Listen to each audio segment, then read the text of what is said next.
This video explains the motivation and abilities of the dynamic import proposal, focusing on the new import keyword, which is included in the language specification of 2020, the 11th edition. Let's begin, but make sure to hit the like button in case you enjoyed, and subscribe to not miss new content.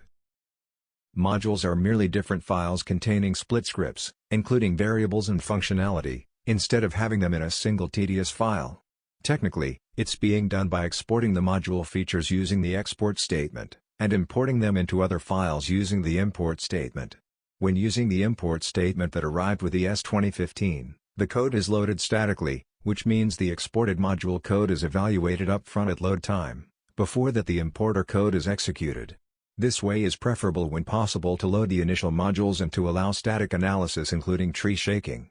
That said, sometimes, we might want to load a module on demand at runtime, such as when the module isn't really needed for loading. The import specifier string should be computed dynamically, loading the module from a regular script element and such.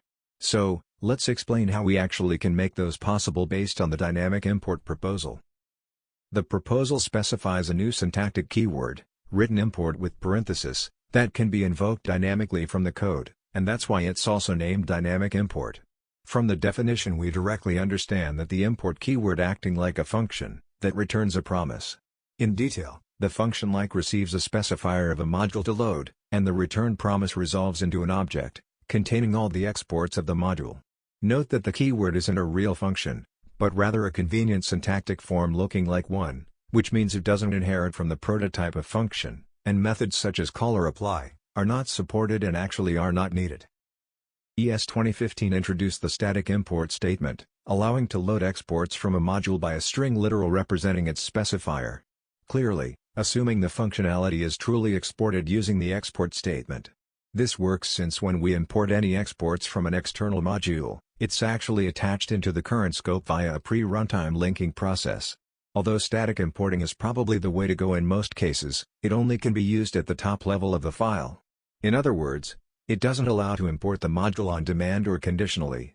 Well, this is the part that dynamic imports come into the picture, because the new import keyword can be invoked at any level of the file. As said, the promise resolves into a module object containing its exports at runtime, so we can simply invoke our exported function down the file. And going forward, the real power is the ability to load the code lazily on demand. In the example, we import the module only after a button is clicked. This absolutely might boost the load time performance in case the module isn't needed for loading, but rather only after some trigger occurs. Another thing to mention is that compared to static imports, we definitely can involve async functions to make the syntax cleaner. More than that, it's also possible to condition a loading. We can make the module be loaded only whether some condition is true. For example, if a feature is enabled by the user, a polyfill is necessary on legacy platforms, or just when it brings heavy side effects. We already said that the static import statement expects a string literal of the module specifier. This naturally means that the module specifier is fixed. In contrast, the new import keyword allows computing the module specifier dynamically. Basically in that example, we simulate a router loading the modules lazily, based on URL #change events. Once #change event is fired, we extract the new route followed by the hashtag. Then, we simply resolve from it the module specifier, and pass the computed value to the import keyword. We're going to run this code in the browser very soon. So far we could combine the script element with type equals to module, in order to load them as top-level modules. In practice, type equals to module differentiates those scripts from regular scripts, and instructs the browser that they are modules, which should be evaluated only once. But now, with the new import keyword, we can load modules inside regular scripts in simplicity. Let's see how the project practically looks. As we can notice, there are two links for separate modules.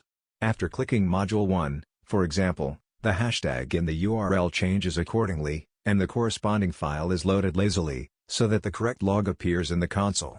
Likewise, the same process occurs once we click on the link of module 2.